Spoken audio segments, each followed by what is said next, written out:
Nyt ollaan täällä Jyskissä ja Jyski on Paralympiakomitean monivuotinen yhteistyökumppani ja teidän kamoja lähtee myös tonne rahtiin mukaan ja CHS te olette mukana 2016 Rion kisoissa asti ollut. Yhteistyö on ollut todella hyvää ja joustavaa. Niin miten itse kuvailisit tätä koko projektia, mitä nyt sitten Pariisiin 2024, niin miten itse kuvailisit tätä? No, yhteistyö ensinnäkin on ollut tosi hyvää ja mutkatonta, että on ollut kiva saada olla mukana ja ollaan tietysti pyritty toimittamaan lähetykset ajallaan ja ollaan siinä onnistuttu kyllä tosi hyvin.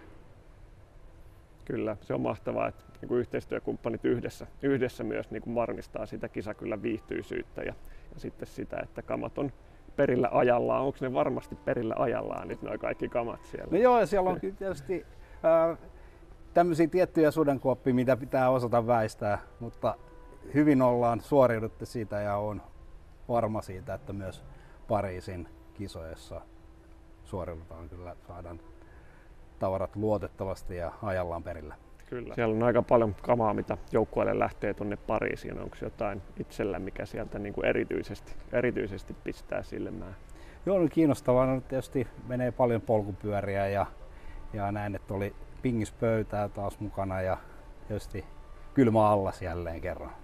Kyllä, ja kaikkea semmoista, mikä tekee joukkueelle niin kuin sen olon mahdollisimman mukavaksi siellä kisakylässä. Juuri näin. Ja terassikalusteita oli. Rahtikumppani CHS:n lisäksi olennaisena kumppanina on Jysk tietysti tässä, että olette jo viime vuodet ansiokkaasti paralympialaisten kisakylää siellä varustanut Suomen joukkueelle kotoisaksi.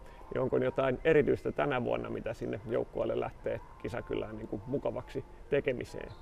No joo, Paran pääyhteistyökumppanina halutaan tietysti taata, että Paralympian urheilijoilla on kotoisa tunnelma siellä, ovat monta päivää ja viikkoja siellä, niin että se majapaikka tuntuu kodilta.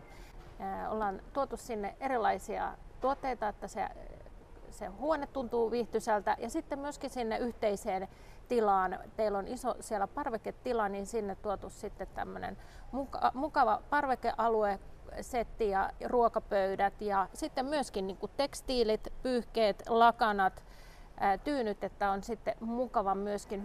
Hyvä uni on todella tärkeää urheilijoille tietysti siellä ja sitten tietysti tosi hienoa, että CHS on tässä kumppanina ja voidaan luottaa siihen, että tavarat oikeasti menee ajoissa perille. Myös hyvin luottavaisia siitä. Että iso kiitos myös yhteistyöstä ja pitkästä sellaisesta. Joo, kiitos samoin.